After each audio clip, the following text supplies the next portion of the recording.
Hi all, welcome to the Way Forward Talks with me, Amrita. The Way Forward is a company where we are into career development and hobby development. We help individuals, be it students or professionals, to grow up the career ladder. So, celebrating National Science Day, an amazing session with Mrs. Sundari Bhaskaran, or we can say Dr. Sundari Bhaskaran, who is a PhD in physics, and she has had many other graduations. We'll be learning more about that in her own words. She has been the professor in Queen Mary's College, Chennai, and has had many students and guided many students onto greatness. So, welcome, Dr. Sundari Bhaskaran. Thank you, Amrita. Yeah, I'm Sundari Bhaskaran. I have, in my long career of 27 years of college, a few years in school, it has been an amazing experience because one is while teaching, I always felt that, you are always a student and you grow year after year as you keep teaching. Okay, now a little call it as intro about myself. I had my early education in completely Tamil medium and then kind of got into English as a medium of instruction only at the college level. But in our days, it was not all that uncommon that, students have a basic education in Tamil and then move on. And moving on, I should say, because I was in a very good institution with lot of motivation from the very principal. So it kind of, switching to English wasn't a very difficult task. So kind of, and in our days, like now you have 10 plus 2, we used to have 11 plus 1. So 11 years of schooling and 1 year, it is called as pre-university. And then we had the university degree. So the pre-university really was a great jump for us, whether it be from the culture of a simple schooling to a college where a variety of students were there, or from a complete Tamil learning to a total English environment, and subject-wise, because unlike these days, we were never introduced to different subjects or specialities at the school level. We just had one single subject as science till 11th. It will be so amusing to all of you to know that the amount of the science that we had with physics, chemistry, little of botany, zoology, physiology, whatever you might call, everything put together was in a concise little book. That's it. I still remember that what you people are learning, the present children are learning at the, 5th, 6th grade were the ones, that we were learning in our 9, 10, 11. But then, there is always kind of, you contemplate, because which is the better way of learning. Since our portions were much less, but our basics were pretty strong, I wouldn't really question whether it is so or not now.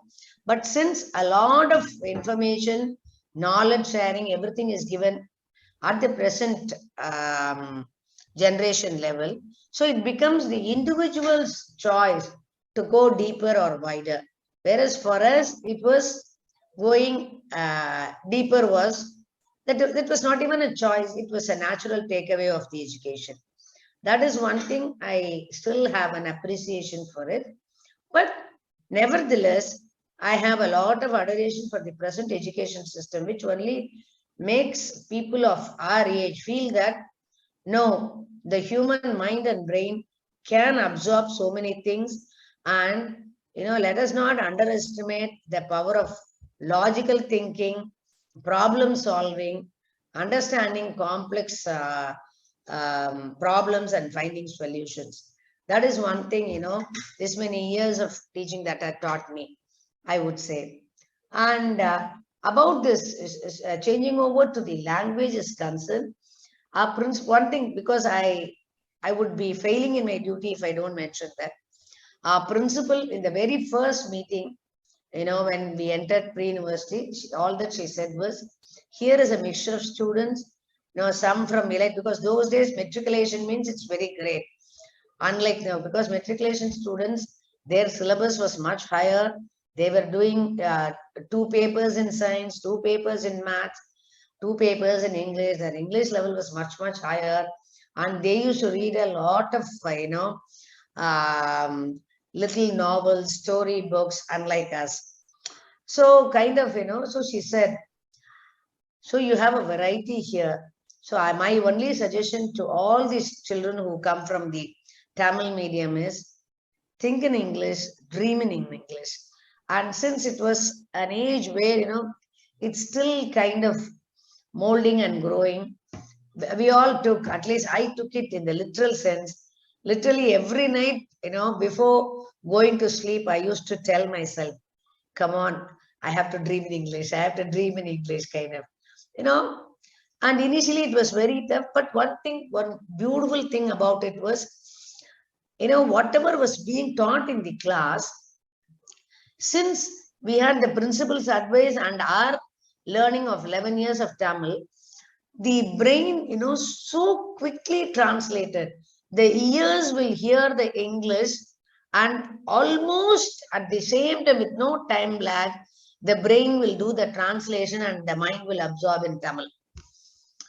So kind of, that's why we keep telling people, even now, when people, on a regular conversational English, you find people doing a literal mind.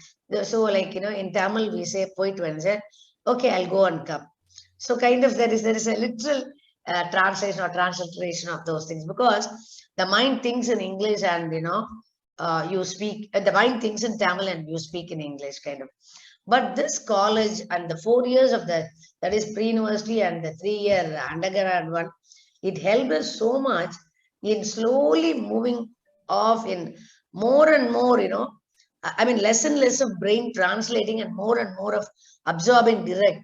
There is that ear to brain, that journey lesson, because as we heard, the brain could absorb without doing that little part of translation. So till date, that way, it really helps. But sometimes I keep wondering, kind of, all that we learned in school, the memory still has in Tamil, and all that you have learned from pre-university and onwards, that is in English. So still the brain has 2 compartments, however much you do say that. Okay, saying that, so that way that, graduation in that college helped us. Most of the students, that the name of the college is Fatima College, Madras. Like, in our days, and even, my juniors up to 10 years or even down. So kind of, we always carried the tag, like the GI tag, we carried the tag, Fatima tag. So the moment, we find another Fatima, identifying another Fatima was such an easy task, because we had our own characteristics, because we were highly motivated people and highly ambitious, even in various colleges or any groups. I wouldn't say that we were extraordinarily intelligent or anything. No, there were many people as much like us, but you could see that, we were all the real enthusiastic lot, wanting to prove ourselves, kind of. So from that, we'll be, even in a crowd of 1,000, we'll be able to find out, hey, that's a Fatimite, kind of. That, I think, most of my cousins, all of us are from Fatima. I think, I'm sure we all share that. So from all that, completely, from an environment of girls, completely studied in a girls' school, girls' college, and Tamil, and then only at the college level, an introduction of English. Moving forward to, when I decided to move out of Madurai, it was such a shock for me from all the angles. The kind of people, the kind of language, the kind of food, being away from home, everything. So, the PG was a different experience, because first thing, it was a kind of completely Hindi environment, because, we all moved from Madurai to where my father was, and the nearest place, of course, we couldn't travel, so we stayed in hostel, and hardly 2-3 months, My father had to go on transfer, so continued with the hostel life. But probably all this Tamil to English, that also gave me the confidence that, hey, I can also learn Hindi. And of course, courtesy, a wonderful friend of mine who had a lot of interest in that language, because she wanted me to appreciate many of her work. She painstakingly used to teach me Hindi.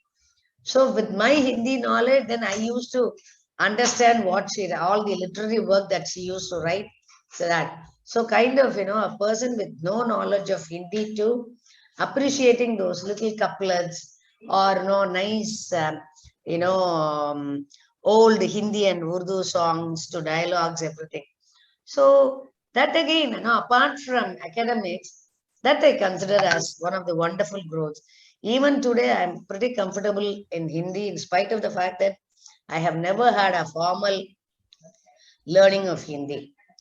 And again, we had a few Telugu friends with whom we initially started making fun, but slowly again the film songs, courtesy film songs, that helped learn Telugu also.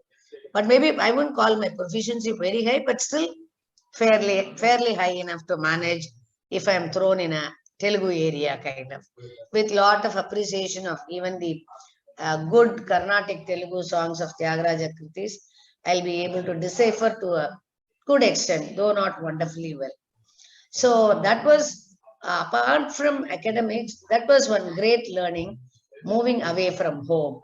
Because, my mother always thought that, I can never be thrown out of home. So for her, my 2 years of hostel stay and then making friends and all those things, it was a pleasant shock to her. Okay.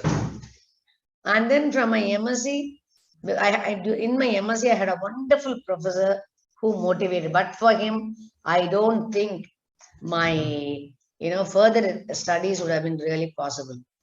I don't know. He saw in me a bright student, which, of course, in spite of being a good college in Fatima, because everybody was so bright, or a lot more bright than me, kind of, with all that, I was finding difficult to put myself, place myself in them.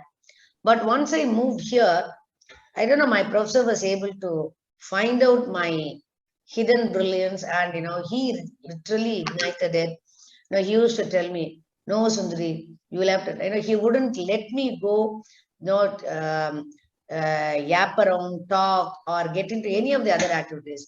Anywhere, if he sees me walking in the campus, he'll say, how come you are not in the library?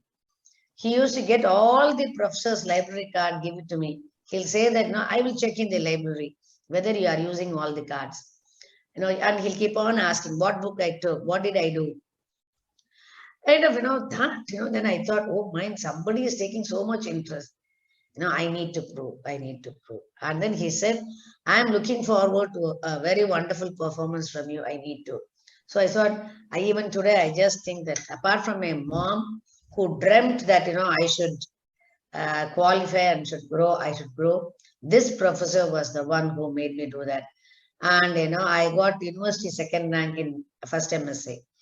Then he said, the one who got the university first, that boy used to be very studious, and three professors, they were only pinning hope on him. He said, he'll be the one who will get the rank for the college. And of course, I studied from a very small, those days call it as a village or a small town, Vidisha. So that was attached to Bhopal University. Now they have Vidisha University itself. So, my professor was so proud of the two of us, two students, because we put Vidisha in the Bhopal University map with our rank and everything. So he was so happy, and then continued motivating me. I still remember one day, because his wife was a doctor and they stayed in that hospital campus. He said, I went to his house for getting some book, something. So there was a Hindu paper. Me and my friend were going through that matrimonial. He got so upset. He said, I have so much dreams for you, and you are looking at, matrimonial. What happened? Sundari wasn't. This is the least that I could expect out of you. And then, she was so furious that I thought, no, I've committed the greatest sin by looking into that. Then I thought, nowhere I should even look at it, that, I will never get the thought of getting married. Mine, no way. Then he was the one, and he said that, okay, this is a much smaller university. Now, being a rank holder in this university wouldn't make you proud or feel something great. Now, with this, I want you to choose a better university, and there prove, so that people will know that students coming from small university are no less. So because that motivation, then I was the first batch of MPhil, and then I just told him that Central University of Hyderabad, they have announced this. Then he said, "You need to go. You need to write the entrance examination. You need to prove." And he said, you need to prove. You need to put Bhopal in the map." That's what they was telling. Now, of course, Bhopal University has very good name, a lot of those things. At least this Vidisha being a small place, and I was the only girl student. We were students in first MSc, and the other girl student. Those days, it was never like, you keep arrears and you go. That universities, even if you fail in one paper, like the way you do, it happens in school, you will have to redo your first year and then go. So kind of, she was also left behind. So I was the only girl student in second MSc. So kind of, even the other boys, because the other two boys who were also equally good, one was very good, the other one was just trailing. So for him, he'll say, so this professor, his name is Dr. O.P. Sinha, I was a double PhD. He'll always say, so, no, your target is only this boy. No, nowhere, not even in a class test, you should get 1 mark less than him. So that was kind of, and nobody has ever told me in my BSc and all those things. Then I joined my MPhil in X-ray crystallography in Hyderabad. So that again, moving from a small town like Vidisha to Hyderabad, a very big city, with a mixture of Telugu and a different kind of a Hindi. And it was that again, because it was a research lab, it was a different experience.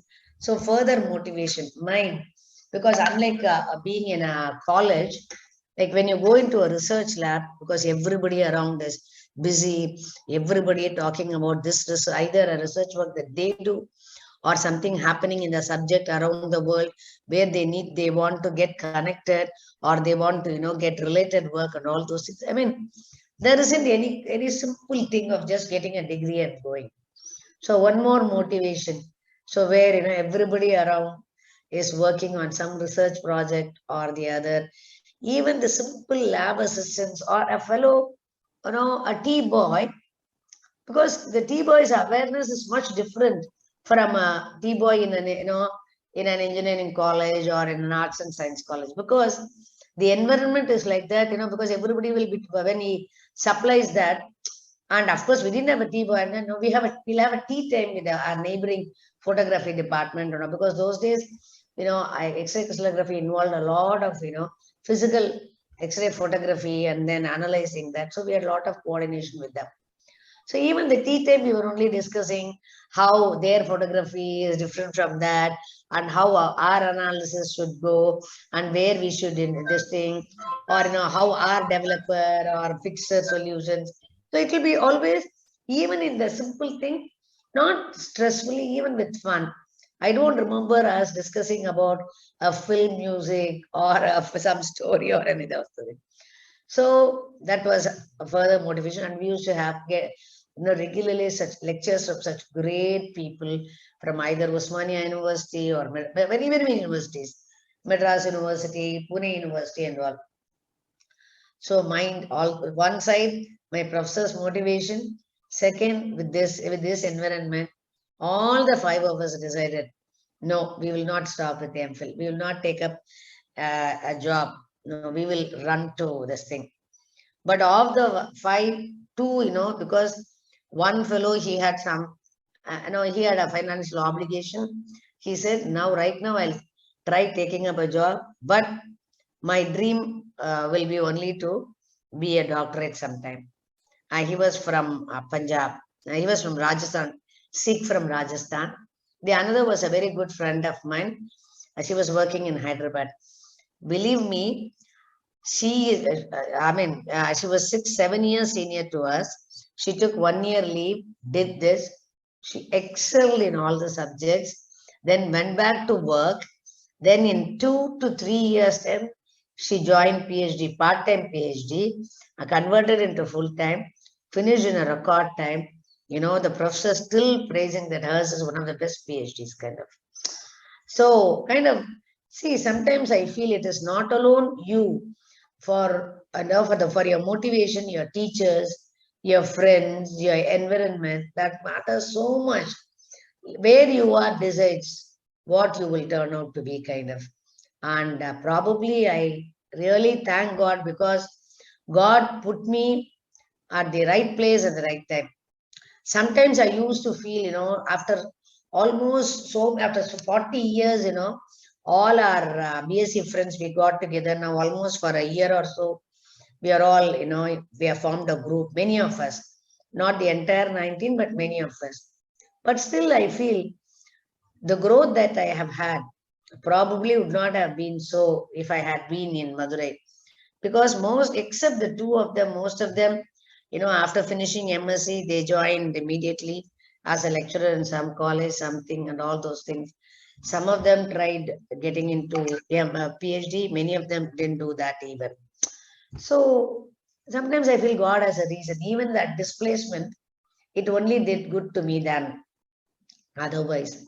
So kind of I won't call the advice, or my sharing of experience would be, so whenever something new is thrown to you, probably, God has a better reason to you. I have a feeling that, that calling, and then of course, God helps us, but we also know that, that we need to be very alert, because that inner voice is so feeble. Unless otherwise there is enough alertness, will not be able to hear that and act upon. Now what you get inside will reflect what you will show outside and get outside. Correct. So in a way, this I would also say, when I am talking about you, I feel very happy about my husband as well, because I was in a little confused state when I got married. I that was a time when I was I was the peak of my PhD with so many dreams, and suddenly one fine day I got so dejected, through everything, got into one school, didn't want to continue there, and then just came out of everything, but not happy about any of those things. Left research, but inwardly not happy about it. Left the teaching in the school, not happy. Became a full-time mother and housewife or homemaker, whatever it was, not happy with it. So I was very confused, kind of. So, of course, again, as you say, it's for me, if it was my MSc professor who made me go up the ladder with my education, again, a beautiful friend of mine who said, getting depressed, sitting, or that, nothing will solve. She was the one who motivated me, come along, come. So, just, we went, registered myself in the employment exchange, and I was wondering, okay, I thought, I didn't know anything. So I thought maybe in 2, 3 months, people will come home with a letter, and, I'll be waiting to choose a college from. But the reality check is no. I had a gap, because 75 and 83, 8 years, all my friends had already had 8 years of experience in the college, or those who had done PhD with me, they were about to submit their thesis and head to some foreign country or the other to do their postdoctoral. I was neither there nor here. So then kind of, I thought that, something comes, something comes. What will I do? Then suddenly the second surprise of being pregnant again, I thought, okay, all this is gone. But the friend of mine, she said, nothing. all the process will go, because government things do not move that fast. Who knows, probably you will go through a pregnancy, deliver your child, and still that interview wouldn't come. That was it. That was the case. Finally, my son Vikram was around 6 months when I got my interview. I was, at home. Everybody laughed. They said, "Oh, if people asked you about pregnancy or homemaking or any of those things, you would answer. How would you ever answer a question in physics?" I said, "Let me tap, and then if I had really put in something inside, it would come." And God willing, it came. I was selected. At that time, I dared, and of course, another person, my mother's support. My mother was already ailing. With all that, she said, "I cannot physically do. I will have somebody to help me. Leave the kids under my care. I will supervise. I'll get the help from it. You always wanted to do that. You are going." And I didn't even have a job at Chennai. I had to leave my ailing mother, my two kids. My son was then 8 months old. Daughter was, 3.5, 4. I went to Kumbakonam. That was my first appointment. Of course, like any lady, mind keeps on questioning whether you have done the right job, whether you have done the right job. I mean, have I ever taken any decision? Kind of, was it anything that just came up like that without enough of thinking and all those things? But I tell you, my mom, every weekend I used to come, she'll say, "No, no, no, no, these are dealing, nothing to worry. See, children are under so much care. I have this help, I have that help. Everything is there, nothing to worry. And you are not so far away. What? Imagine if you had got a job in Delhi or Bombay. Can you imagine coming during weekends? Now, God has been so merciful. You are in a job which helps you come home during weekends. And then you have a comfortable journey. You sleep in the train. That's all. You know, I'm still surprised whether I would have been able to, guide my daughter the way my mom guided me. But of course, and with so much help, hard work from my husband Bhaskar, hardly 6, 7 months, moved back to Chennai. Yes, I do understand. It's always a challenge with kids, with everything. But I was lucky enough, I had a lot of help in the initial stage. No, though my mother's ailment was so much a trouble for me, even in that, there was a blessing, because I had my mother, my father, and then I had people at home to help take care of my children, so I could go work without guilt. Both my parents used to only tell that you do not know when you will lose all this help. So when you have got this help, make the best use of it. Learn well, do your job wonderfully well, so that in future you'll have to leave or you have to do some sacrifices. You will still know, yeah, when the situations is right enough, I'll be able to give my best. So whatever I am today, in my list, I'll say my parents, then that professor, and of course, I need to really thank my family, because after all that, after 25 years of gap, I joined my PhD again. Amazing discussion with Dr. Sundari Bhaskaran is in progress. Keep watching for the next part of the interview.